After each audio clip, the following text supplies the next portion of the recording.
Well, I'm jumping a little ahead and recording a video for class 10. This fatigue failure, or the first class in fatigue failure, I'm actually combining some classes I've used to keep us on several classes together. Hopefully, I can do this efficiently. The main topic is the stress life method, and we use the endurance limit as one of the important parameters. And that endurance limit, we begin with an estimated one, and then we add some modifying factors onto it to get it closer and closer to our situation.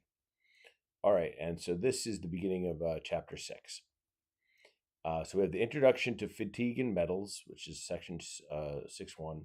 We talk about the stress life method, which is the most one of the two important curves in this topic, in this chapter.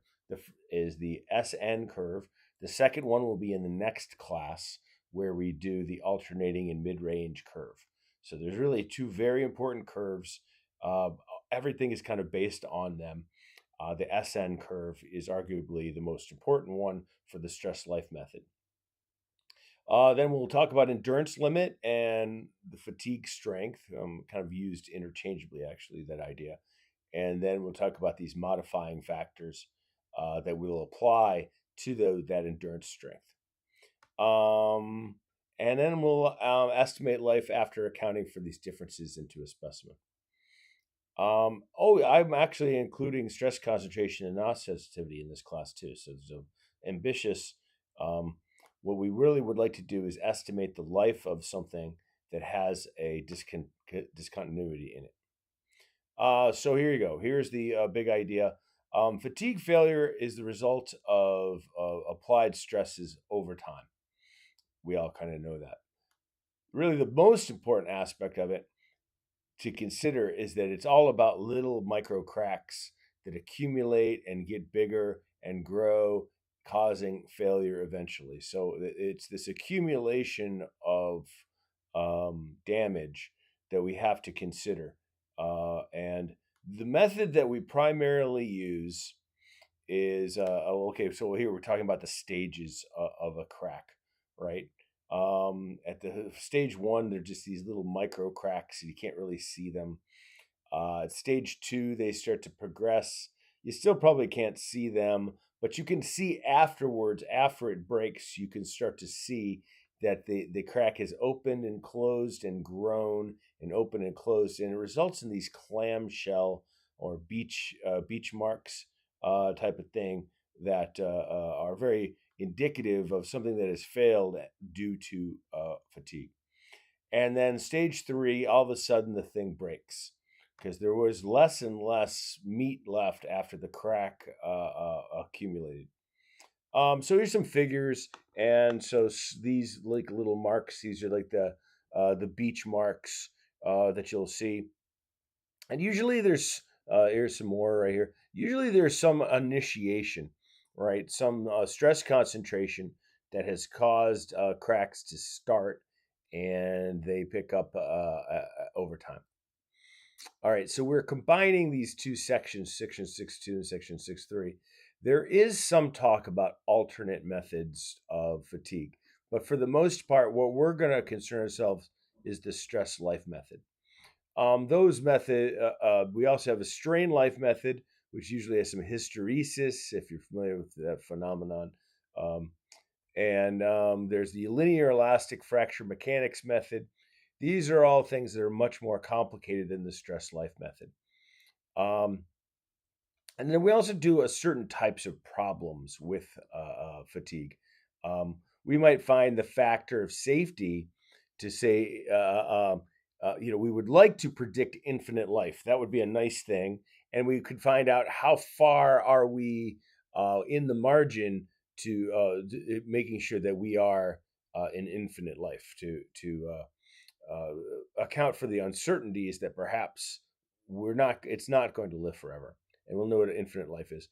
If it doesn't pass muster for infinite life, we want to be able to do a problem where we estimate the life of design And then we might want to design for a specific life or for infinite life. And we might want to find the limits to the loads. So there's different variations that we can have in our approach here.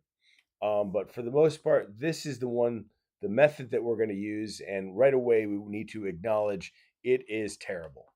It is not a very good way to predict the life of something. It's not repeatable, but it is the way that everyone has learned for years and years, and it's the starting point. So I think there's a little section in here, a little excerpt that I have from Shigley, which covers that, but right from the very beginning. So here's stuff that I have witnessed.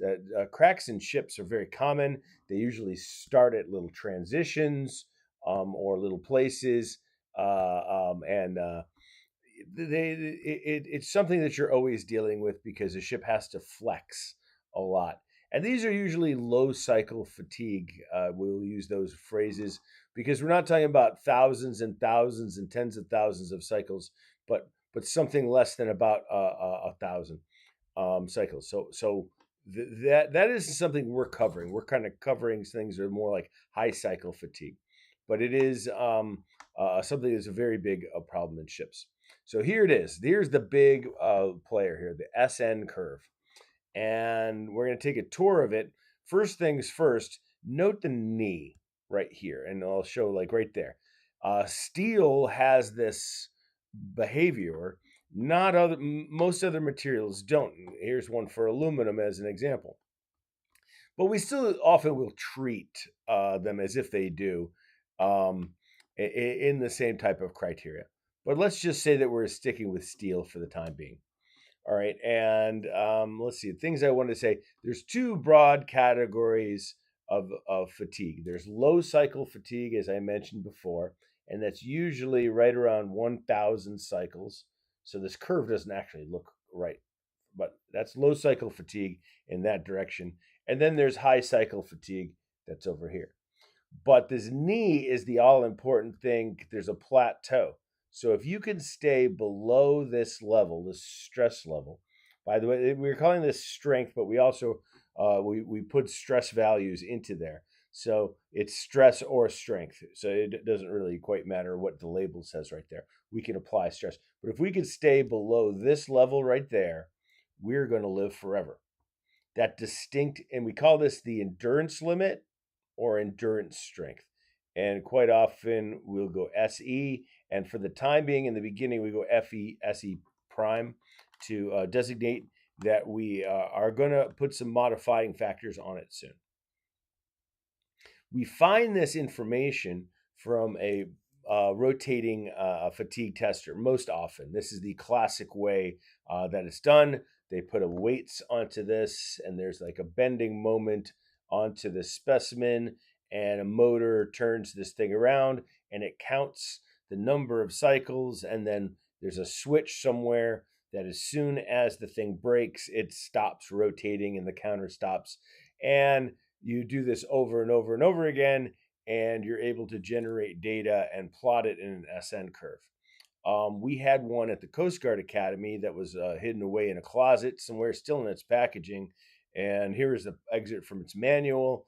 My friend, here's a specimen, or what a specimen looks like inside when it's put inside this thing. My friend and I, who are working in the for the lab for the machine design class, well, first off, I made a mistake, and from this manual, before knowing enough about it, I went ahead and used that specification, and I had some of these samples made in the smallest size, thinking though that would make a lot of sense. But then when we went to go use them, there wasn't the minimum scale wasn't enough, so that's why we're hanging some weight right in there, trying to use these itty bitty tiny samples. So that wasn't good. But anyway, the switch that happens right here is kind of like right there, right? So when this thing breaks, that thing falls down and the switch turns off. And here's the counter. So after a little while, I was describing this comedy of errors to one of the techs, And he said, "Oh, I think I have a bunch of samples for that machine." And sure enough, he did. He had sample after sample, and they had little color codings on them, but they had no labels to say what they were. So we went and took a Bernil hardness test on them and estimated that some of them were 245 ultimate strength, and some of them were 125. And so here's actual dots that we took, no fudging at all onto this. And it did cause a fairly straight line. But this is a log. That's an important thing to note right there. And if you actually see the scatter of these when it's not a log, you're not nearly as impressed. You'll feel a lot.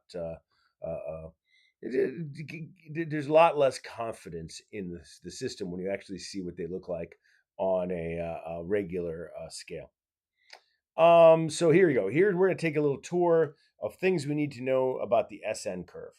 And I may repeat some of this, unfortunately. So there's 3 points that we really care about as part of this. Well, I guess we're not getting to that one first.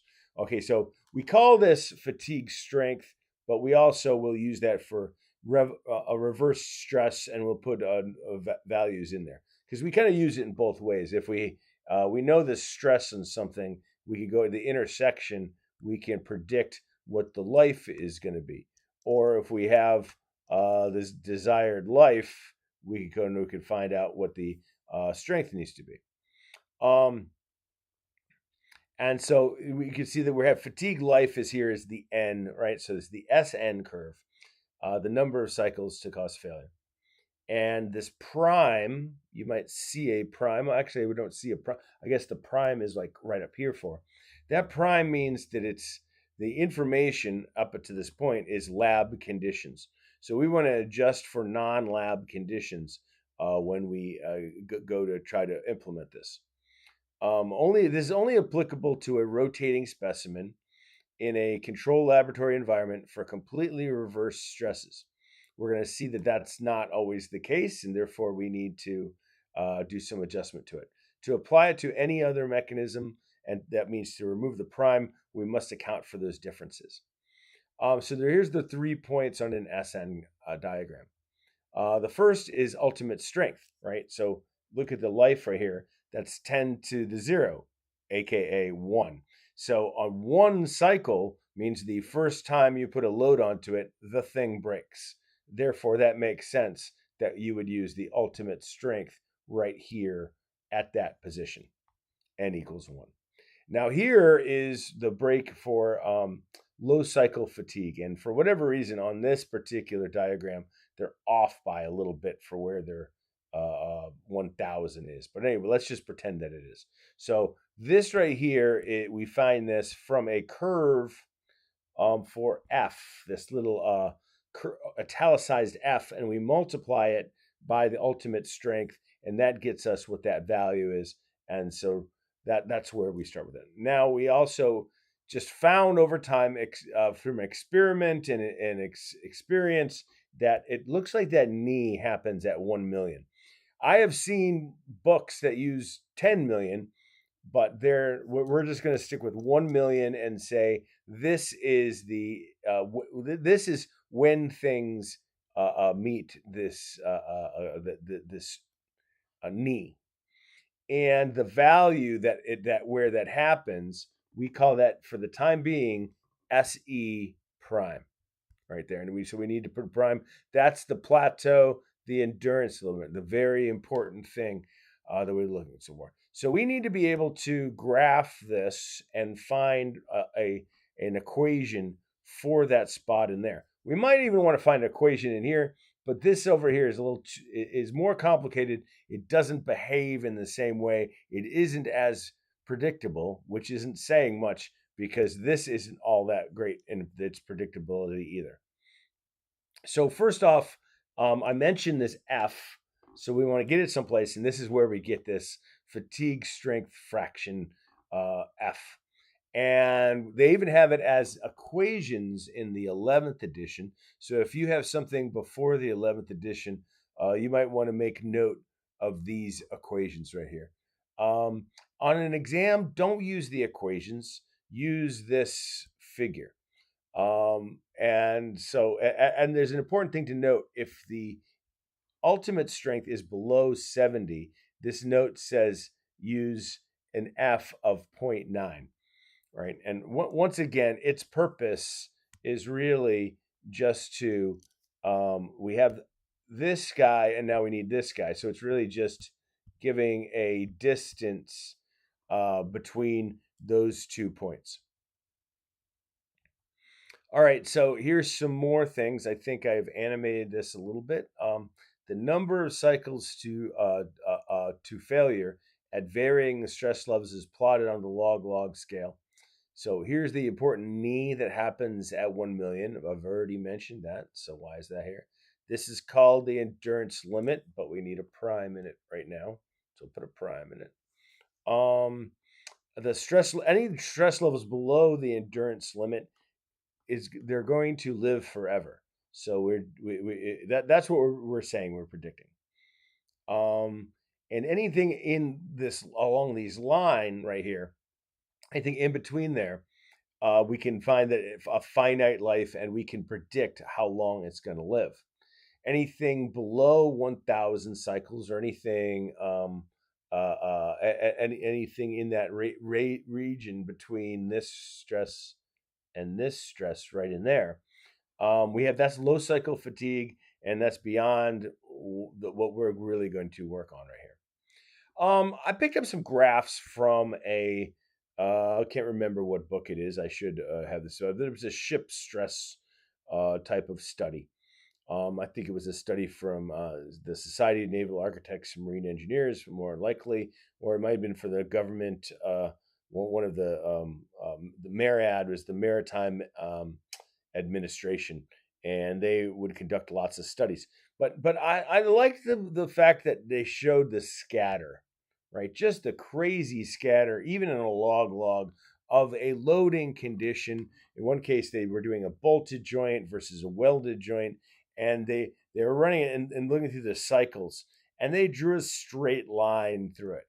So I want to get that along of like how scattered the data actually is for things, and we're drawing straight lines through it, right? So we get to section 6.7 and talk about the first estimate of SE prime. And it seems a little odd, but here you can see the scatter of the data here, but you could kind of see right down here, we have a 0.5 slope where we have the endurance limit versus the tensile strength. So here's the first equation that we use. We say that first pass estimate, SE prime, is 0.5 of the ultimate. If it's anything, if the ultimate strength is above 200 KSI or 1400 megapascal, there's a plateau right here. And so then we pick the same value regardless of what the ultimate strength is. So this is our first pass, and it's based on the ultimate strength, and it's not very good. But you can see this scatter that takes place. I would mention there's a 50% reliability that's associated with using this method. And we note the slope right there of that 0.5 connection. So that's why we have it there. So now we want to write an equation or equations for using this slope. We don't want just everything to be a graphical method. So below 1,000, there is an equation where we would put this into here. Now we're not going to do that, but we could, and you can graph it yourself, and you can find that is drawing a straight line on a log graph. But here is the really important one. We have this equation here where we have this A and B and a B. So we have taken N right here, and we have a slope, which is B, and we have a coefficient A, and we're able to say what this value is right here. So if we know N, we could go ahead and stick it in there, and that's going to give us the SF, as they're saying here. And there's the equation for little a, and here's the equation for little b. It's got a negative in it and a 1/3. and you're putting in that FSUT and dividing it by the endurance strength, which should be the prime for the time being. We are going to get rid of the prime, and this equations still apply when we get rid of the prime, but it also has a prime in there. Want to be very aware here. This is weirdness. We're going to see it almost on the next page, that they reuse the letters A and B. So don't get confused by that. It's a weirdness, but it's traditional. And above 1,000 cycles, we just say it's this right here. So that's, if we're going to do any amount of calculations for this, here's the equations to use. And if we want to go backwards, and this is a good idea, this is good news. If instead we want to find the number of cycles, we take this equation and use it backwards. So we put the reversible stress and divide it by A, and then raise it to the 1 over B. So that's the equivalent of coming that direction right there. So now we know how to do it. Predicting n in this way is a very rough estimate. So when we answer with a final answer, don't use more than 2 significant digits. We don't want to apply more certainty than we have. Let me stop now, and I'll make this example one of our a new video. Where are we? Where's the thing? Yeah, 21 minutes is a long video.